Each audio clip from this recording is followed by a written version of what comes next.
and Kumi Mizuno is like the tokusatsu actress of the time. She's one of those people you can't talk about Godzilla and the like without mentioning her at least once. That thing's shooting some twirly bits at me. Interesting. Ah! Yeah, it's kind of cool how, I mean, it doesn't make any sense really, but it's kind of cool how Toho, you know, actually made this game and took pretty much all of their licensed characters, all their popular sci-fi licensed characters, and threw them into this game, you know, just seemingly with abandon. Like in the background, like I mentioned before, is the Gotengo from Baragon, and there's tons of other Toho monsters in here. Like Baron, like I mentioned before, is from his own movie from I think 55, maybe later. But I was like mentioning him because I think his design is pretty cool. I mean, the idea of a gliding like lizard thing is kind of cool. But his movie sucked. Like, it was really bad. And it was made in black and white when Toho had already been making color films, and it was, I don't know, it was just, it didn't have any love to it. And they've threatened to, well, not threatened, but they've talked about the prospect of bringing him back for other movies, you know, like Godzilla, Mothra, and King Ghidorah, All-Out Monster Attack. That was supposed to feature Baron. Oh, Hedorah! We'll come back to Baron. Anyway, I'm gonna keep my distance, because I really do not want to get grabbed by this fucker. Just stick to what I'm safe doing. Get away from me! Get away! No, he's sticking his hands out. Why is he doing this? Is he trying to rape me like fucking Gezora? Ah! Shoving me. You get set on fire! Ow! He's like jizzing out his head. That fucker. Bah! Bah! Oh shit. Okay, well, so far he's not too bad. Aw. I wanted to finish his ass. Oh! No reason we can't send Mothra into the fray. Anyway, what I was saying about Baron in All-Out Monster Attack, he was supposed to be one of the Yamato monsters, but Toho vetoed the original treatment of the film because they felt using Baron and Anguirus was not economically viable, I think is the way to put it.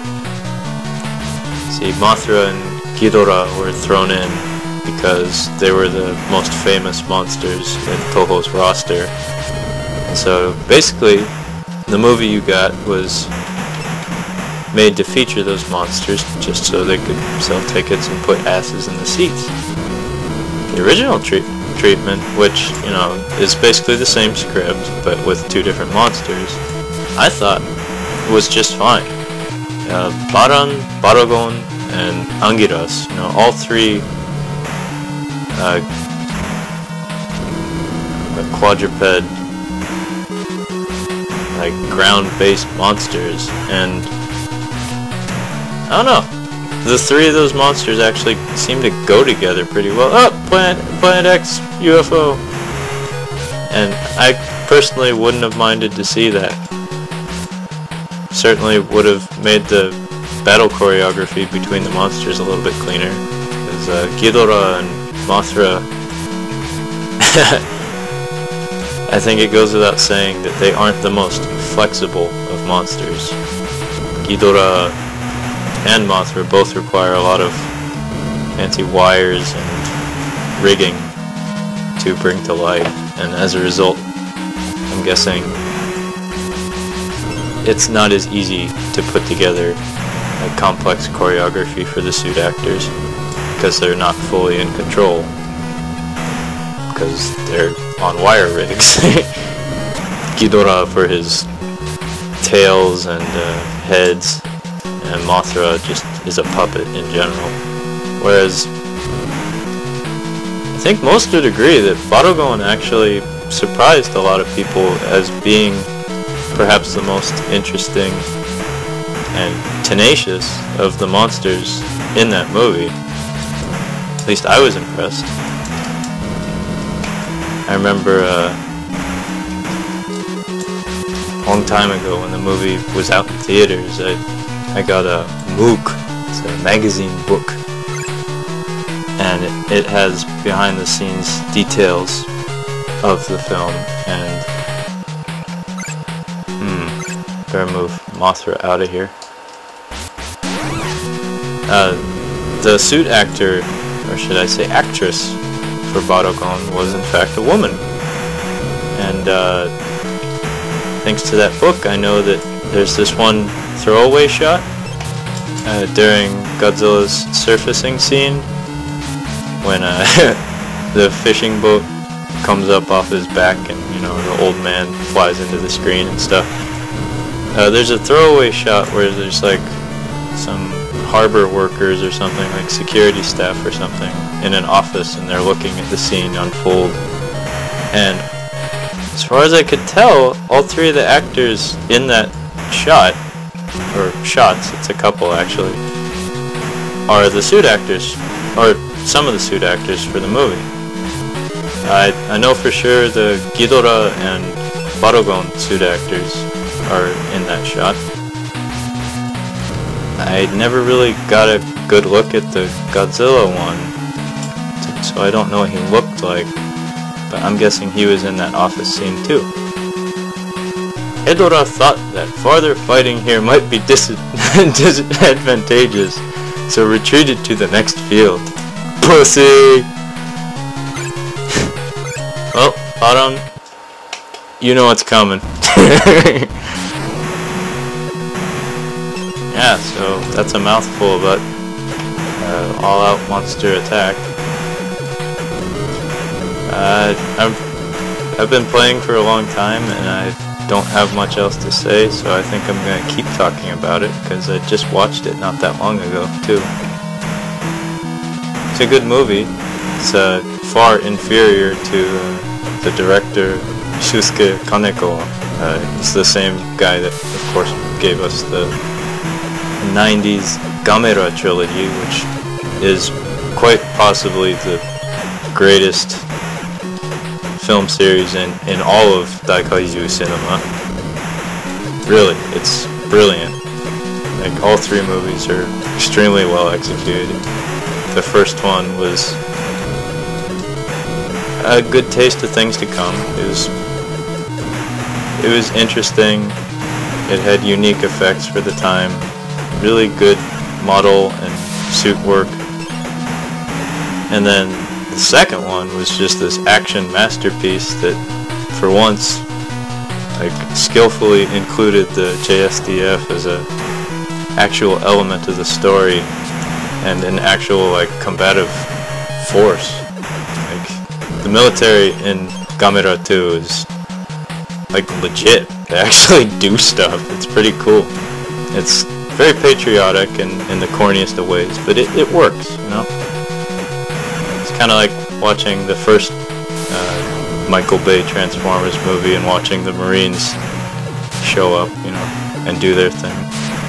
It was cheesy, it was definitely a Yo Joe moment, but you still bought into it a little. Not like that piece of shit the second one. Anyway, Shusuke Kaneko directed the Gamera movies, and he also directed the All Out Monster Attack. He jump shipped to Toho for that movie, and that movie was good. The score was a little off balance sometimes, a little too electronic. I mean, Cole Otani, the same guy that did Gundam Wing soundtrack and all the Gamera movies. In fact, most Shusuke Kaneko films. he did the soundtrack, and it's a very good soundtrack. It has a lot of good themes, but the JSTF theme is laughable. It's like this. It's like this really trashy electronic tune that has almost like a porn music quality to. Oh, really? That is some bullshit. Oh, sweet. Hoorah! With the steel chair off the top rope, and it's all over, as they say in the UFC. Gotta hate that shit. Okay, just a few more minutes here. GMK was really good. It could have been better, of course, but the 2000s were just a really strange period for Godzilla. I mean, almost as strange as the 70s. I mean, I really enjoyed the 90s series, the Heisei era, because I remember I spent most of my life thinking Godzilla 1985 was the last Godzilla movie ever made. And then, all of a sudden, I went to the video store, and this new movie, Godzilla vs. Biollante, or Biorante, the giant plant monster, was sitting on the shelf, and I was like, oh my god, this is awesome, I need to see this, and so I rented it, and I didn't get it, but I still enjoyed the fuck out of it. It was really strange. It was really strange. Oh shit, I'm actually getting hammered. Oh! Oh! That was close. I remember the opening scene where the American mercenary guys that work for Biosyn,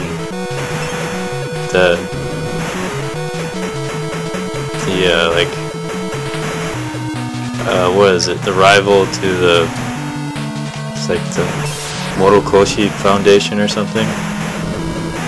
I forget. Morokoshi, I think, is actually the name of one of the Terra Mechagodzilla guys with the giant lapels.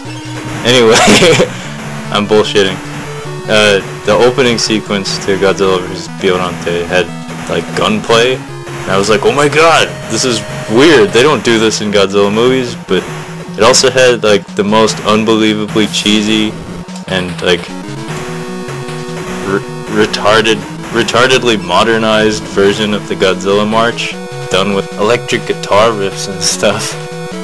It was crazy and stupid in a late 80s, early 90s sort of way. Anyway, that's Jupiter. Tune in tomorrow for Saturn, I guess.